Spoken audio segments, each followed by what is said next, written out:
की हमारी कहानी कोकण के संगमेश्वर तालुका में बाव नदी के बारे में है। ये नदी अपने बड़े और विशाल स्वरूप के लिए बहुत प्रसिद्ध है। जो असली कोकणी है उन्हें इस नदी का महत्व पता होना चाहिए। इस कहानी की घटना एक सच्चाई है जो मैंने अपने एक करीबी व्यक्ति से सुनी है। कहानी में सिर्फ किरदारों के नाम बदल दिए गए हैं। कहानी सुनकर आपको असहजता महसूस होगी।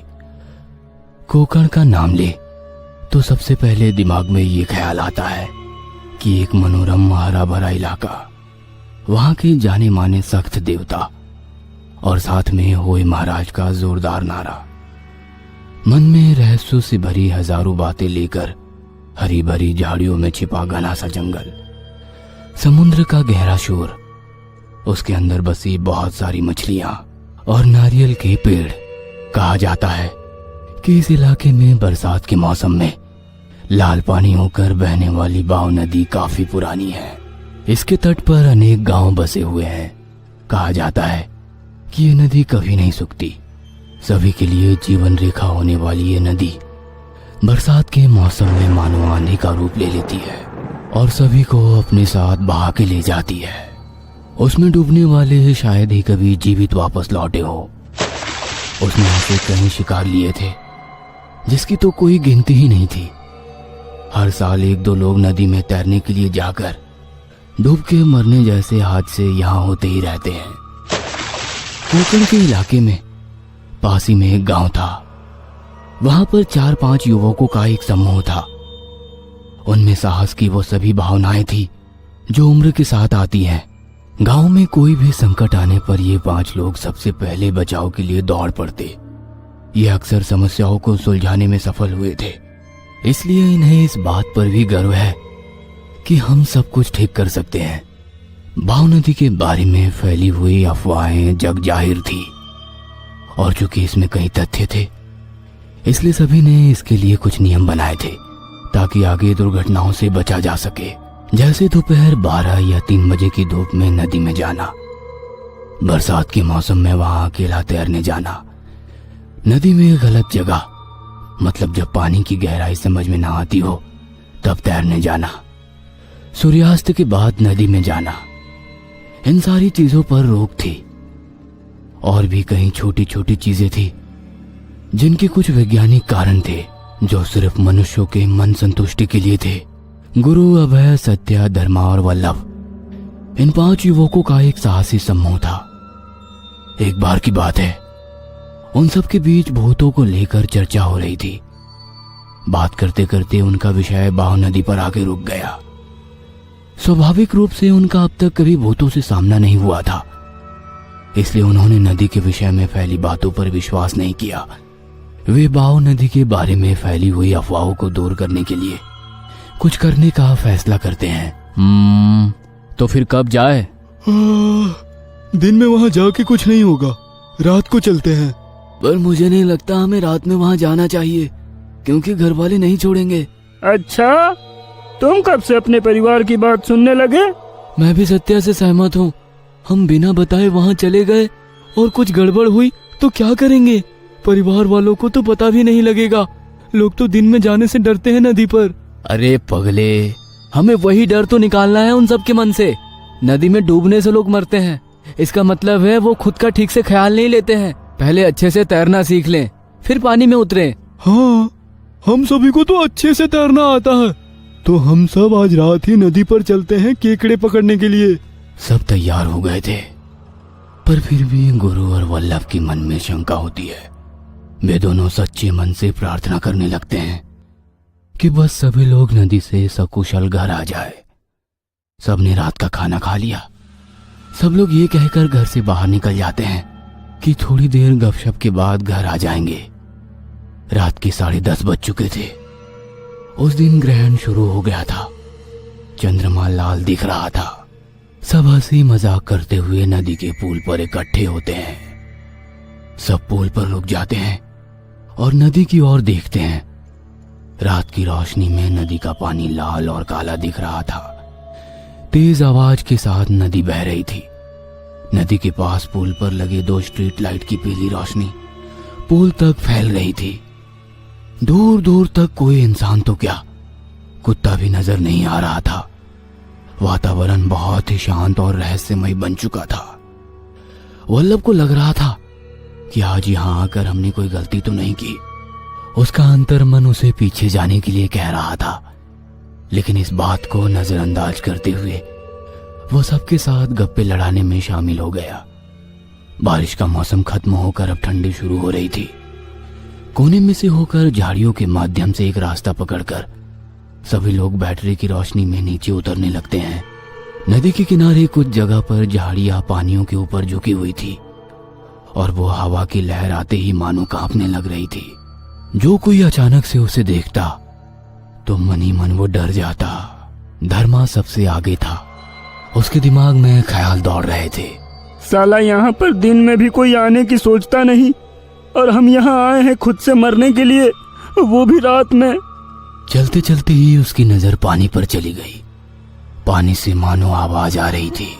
कोई उसे मधुर स्वर में पुकार रहा था, धर्मा, मेरे प्यारे धर्मा, आ गए तुम धर्मा। उसने सोचा कि दूसरे ने भी वो पुकार सुनी होगी, इसलिए वह अचानक से पीछे मुड़कर सबकी ओर देखने लगा।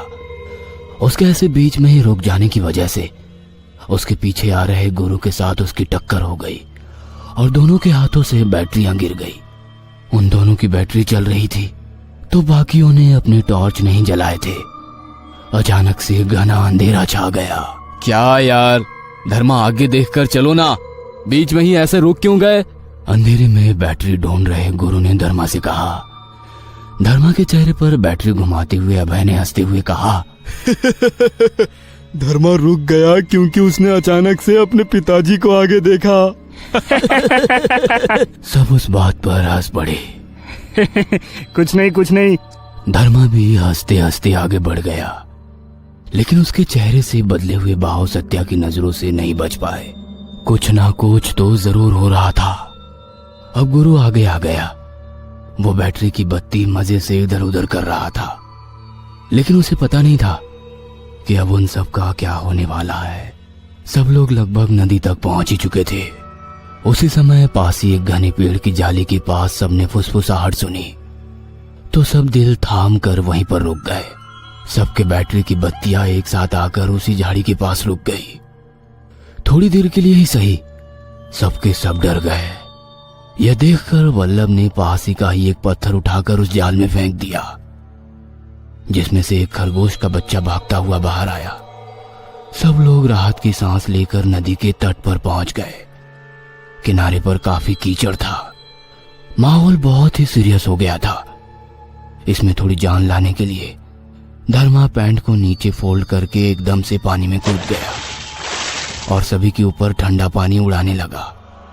सब हंसने लगे और एक एक कर पानी में कूद पड़े। आते वक्त उन्होंने साथ में केकड़े पकड़ने के लिए सभी सामान लिया था।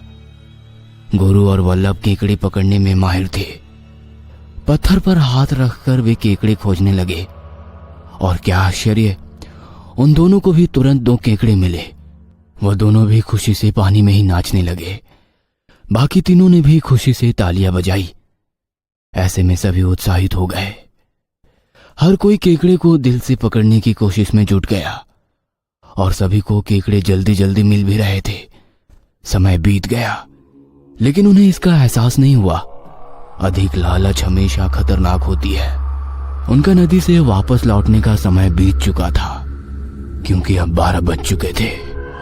उन्हें लगा कि वहां पर तो वो केवल 5 लोग थे, लेकिन वो उनकी सबसे बड़ी भूल थी। उस दिन चंद्र ग्रहण था, ऐसा ग्रहण जो बहुत सालों में एक बार ही आता है। उस दिन सभी नदियों और समुद्रों पर ग्रहण का ही प्रभाव था। जमीन से इतनी दूर होने के बावजूद भी चंद्रमा समुद्र में ज्वार भाटा लाने की क्षमता रखता है। रात बीत रही थी। कुछ रहस्यमयी अतार्किक बातें वहां होनी शुरू हो गई। नदी के पास मौजूद सभी प्रेत आत्माएं अपना खेल दिखा रही थी। हादसे में मरकर घने पेड़ के जाल के पास बैठ रहा बुड्ढा, नदी में डूबकर मरे हुए, कहीं किसी ने आत्महत्या किए हुए, कुछ का कत्ल कर वहीं पर लाया गया था। कोई बस पुल से नीचे गिर के मरा हुआ, कुछ का नदी किनारे शमशान घाट में अंतिम संस्कार होकर भी जिन्हें मुक्ति ना मिली हो ऐसी आत्माएं, ऐसे सैकड़ों आत्माएं नदी के किनारे सफेद चेहरे से उन्हें निहार रही थी। हर कोई केकड़े को दिल से पकड़ने की कोशिश में जुट गया और सभी को केकड़े जल्दी जल्दी मिल भी रहे थे। समय बीत गया लेकिन उन्हें इसका एहसास नहीं हुआ। अधिक लालच हमेशा खतरनाक होती है। उनका नदी से वापस लौटने का समय बीत चुका था क्योंकि अब 12 बज चुके थे। उन्हें लगा कि वहां पर तो वो केवल 5 लोग थे, लेकिन वो उनकी सबसे बड़ी भूल थी।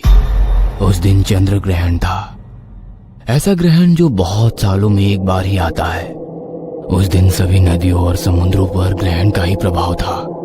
जमीन से इतनी दूर होने के बावजूद भी चंद्रमा समुद्र में ज्वार भाटा लाने की क्षमता रखता है। रात बीत रही थी। कुछ रहस्यमयी अतार्किक बातें वहां होनी शुरू हो गई। नदी के पास मौजूद सभी प्रेत आत्माएं अपना खेल दिखा रही थी। हादसे में मरकर घने पेड़ के जाल के पास बैठ रहा बुढ़ा, नदी में डूबकर मरे हुए, कहीं किसी ने आत्महत्या किए हुए, कुछ का कत्ल कर वहीं पर लाया गया था, कोई बस पुल से नीचे गिर के मरा हुआ, कुछ का नदी किनारे शमशान घाट में अंतिम संस्कार होकर भी जिन्हें मुक्ति ना मिली हो ऐसी आत्माएं, ऐसे सैकड़ों आत्माएं नदी के किनारे सफेद चेहरे से उन्हें निहार रही थी। उसमें छोटे छोटे बच्चे भी थे। उनके चेहरे पर शातिर घृणा का भाव आ गए, जैसे शिकारी के चेहरे पर आ जाता है जब उन्हें एक नया शिकार मिल रहा हो। उनमें से कुछ रो रहे थे, कुछ आजाद होना चाहते थे, लेकिन ये सारा खेल तो विधाता के हाथों में था। 12 बजे का प्रहर पलटते ही उन अभागी जीवों में मानो एक अलग चेतना आ रही थी। वो सभी प्रेत आत्माएं उन 5 पर हमला करके उन्हें अपने जैसा बनाने के लिए उत्सुक थे। और वो मंजर आया जब चंद्रमा की छाया नदी के ठीक बीच में आ गई और सभी आत्माएं उन 5 लोगों पर हमला करने के लिए आगे बढ़ी। ये खेल शुरू हुआ गुरु से। केकड़े को पकड़ते समय पत्थर उठाते हुए उसके हाथ से रक्षा धागा पानी के साथ चला गया। सत्या के साथ भी कुछ ऐसा ही हुआ। केकड़ों से भरा थैला किनारे पर रखते वक्त किसी झाड़ी में फंसकर उसके गले से हनुमान जी का लॉकेट वहीं फंसकर गिर गया। जैसे ही गुरु के शरीर से सुरक्षात्मक धागा हट गया, एक विवाहित महिला की आत्मा उसके शरीर में प्रवेश कर गई। पास ही रखी हुई केकड़ों से भरी थैली फिर से उसने नदी के पानी में डाल दी। उसे ऐसा करते देख बाकी लोग चिल्लाने लगे, लेकिन गुरु अजीब तरीके से हंस रहा था। लेकिन इससे भी बदतर तब हुआ जबकि थैली केकड़ों से भरी हुई थी और फिर भी उसमें कुछ भी नहीं निकला। यह देख सभी की चीख एकदम से मानो थम सी गई। सभी ने देखा कि कुछ रहस्यमय हो रहा था। यह हालत देखते हुए सत्या ने सबसे कहा, चलो अब जल्दी घर चलते हैं, पहले गुरु को पानी से बाहर निकालो। इतना कहकर सत्या गुरु के पास जाने लगा। उसकी बात सुनते ही गुरु ने अपनी आंख गोल गोल घुमा ली। उसके आंख के बुलबुले पूरे सफेद हो गए। ये सब देखकर सत्या के साथ साथ बाकी लोग भी डर गए। खाली थैला नीचे फेंकते हुए गुरु जोर जोर से हंसने लगा और स्त्री की आवाज में बोलने लगा, केकड़े सब मर गए, अब तुम भी मरोगे हमारी तरह। मरने के बाद तुम भी हमारे पास आओगे। गुरु पागल हो गए हो क्या?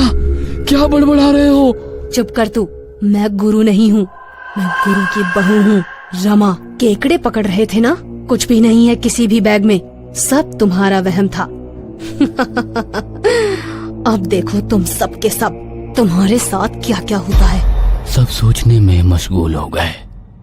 4 साल पहले बच्चा नहीं हो रहा था, इसलिए अपने ससुराल की परेशानी से थकी हुई गौरव की बहू ने इसी नदी में कूदकर अपनी जान दे दी थी। उसी समय गुरु ने अपने ही हाथों को खुद की गर्दन की ओर पूरी ताकत से विपरीत दिशा में घुमाते हुए खुद की गर्दन तोड़ दी। गर्दन की रीढ़ की हड्डी टूटने की आवाज आ गई और सब लोग चीख पड़े, गुरु! लेकिन तब तक बहुत देर हो चुकी थी। सत्या कुछ करने ही वाला था कि उसी वक्त पानी का जलस्तर बढ़ने लगा। नदी में अचानक से समंदर की लहरों की तरह लहरें आने लगी। किसी को ये देखकर यकीन नहीं हो रहा था, लेकिन सच में ऐसा हो रहा था। सबकी आंखों के सामने उनका दोस्त पानी की धारा में बह गया। और तभी ऐसा हुआ, नदी के पानी में मानो एक बहुत ही पानी जैसी पारदर्शी दीवार बन गई और नदी में गिरने मरने वाली सभी प्रेतात्माएं उन सब पर हमला करने के लिए तैयार हो गई। बचे हुए सारे लोग बुरी तरह से चिल्ला रहे थे। कोई उनकी चीख सुन लेता तो उसका भी दिल कांप जाता। एक शैतान का राक्षसी चेहरे पर पानी का रूप लेकर आ गया और उन चारों को अपनी चपेट में लेने के लिए आगे बढ़ने लगा। वहां पर अतार्किक क्रिया हो रही थी जो सामान्य मानव मन बर्दाश्त ही नहीं कर सकता था। धर्मा सबसे आगे था। वह वहां से भागना चाहता था, पर वो डर के मारे वहीं जम गया था। सत्या दौड़ के उसके पास गया और उसने धर्मा को नदी किनारे धकेल दिया। उसी वक्त वो पानी के रूप में आया शैतान ने उन तीनों के शरीर पर नदी में भरी सभी दलदल, गंदी हरी काई, जहरीले पौधों से सनी मिट्टी डाल दी और उन तीनों को अपने साथ लेकर वो शैतान नदी के अंदर डूब गए। धर्मा पागल हो चुका था। जिस झाड़ी पर वो गिरा था उसमें से उसे सत्या का हनुमान जी का लॉकेट मिला। उसे समझ नहीं आ रहा था कि क्या करूं। लॉकेट को कसकर पकड़ के किनारे पर खड़ा हो गया। चंद मिनटों में ही उसके चारों दोस्त ने उस दुनिया को अलविदा कहकर छोड़ दिया था। उनका साहस आज उन्हीं के जान पर बनाया था। बाकी प्रेतात्माओं को गुस्सा आने लगा था क्योंकि धर्मा बच गया था। वो बच तो गया था, लेकिन मरते दम तक सत्या ने अपनी दोस्ती निभाई थी। इतनी देर से अदृश्य रही आत्माएं अब उसके सामने आ चुकी थी। उनमें से एक एक के चेहरे देखकर धर्मा की रूह कांप रही थी। हर कोई प्रेतात्मा उसकी ओर भागने की कोशिश कर रही थी, लेकिन लॉकेट के कारण उसे कोई छू भी नहीं पाया। कैसे तो गिरते संभलते वो पुल पर आ गया। उसमें किसी भी चीज की बिल्कुल भी सुध बची नहीं थी। सब आत्माएं अंत तक उसके मन को वश में करने की कोशिश कर रही थी। धर्मा अपने दोस्त की यादों के कारण बहुत रो रहा था। उसकी आंखें नीचे झुकी। आंख पहुंचते हुए उसने नीचे देखा। नदी हमेशा की तरह शांति से नीचे बह रही थी। उस समय उसमें थोड़ी देर पहले हुई क्रूरता का कोई नामो निशान तक नहीं था। लेकिन नदी के दोनों तट पर आसपास में लोगों की काफी भीड़ जमी हुई थी, जैसे कोई मेला लगा हुआ हो। फर्क सिर्फ इतना था कि ये मेले में शामिल सभी लोग मर चुके थे।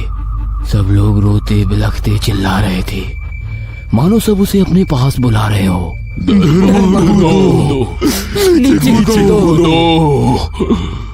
उसके कान और दिमाग में ये आवाज जोर जोर से बजने लगी। उसी समय वो अपना आपा खो बैठा।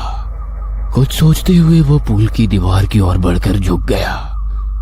उस वक्त मानो वहीं उसे बिजली का झटका लगा और वो दीवार से दूर गिर पड़ा। उसके हाथ में हनुमान जी का लॉकेट चमक कर उठ रहा था। उस लॉकेट से उसका दिमाग नियंत्रित हुआ और वो गांव की तरफ भाग गया। लड़खड़ाते हुए वो खुद के घर के पास पहुंचा और दरवाजे के पास से गिर पड़ा। उसके बाद कई दिनों तक उसे होश ही नहीं था। गांव में मातम छा गया था। एक साथ गांव के 4 जवान बच्चे गायब हो गए थे और धर्मा भी बेहोशी के हाल में था। वक्त बीतता गया, पर अब धर्मा पूरी तरह से पागल हो गया था। वो बहुत बड़े मानसिक सदमे की स्थिति में था। वो गिलास में पानी देखकर भी चिल्लाने लगता था। एक रात जब घर में अचानक से वो उठा तो उसने देखा कि उसके चारों दोस्त खिड़की के बाहर खड़े थे और उनके शरीर पर से पानी टपक रहा था और उसमें से मांस के सड़ने की बदबू आ रही थी। चारों उसे अपने पास बुला रहे थे। उसने बाहर आकर मुख्य दरवाजा बंद कर लिया और घर के अंदर बीचों बीच निकली एक लोहे की टेढ़ी बार के नीचे स्टूल लेकर खड़ा हो गया। उसमें से एक जंग लगा हुआ बड़ा सा कील, जो कि पंखा लगाने के लिए छोड़ दिया गया था। उस कील को देखकर धर्मा अजीब तरीके से मुस्कुराया और देखते ही देखते उसने अपना सिर उस कील में ठोक लिया और वो वहीं मर गया। अब वो 4 दोस्त कभी कभी पूर्णिमा की रातों में पुल की दीवार पर बैठे नजर आते हैं।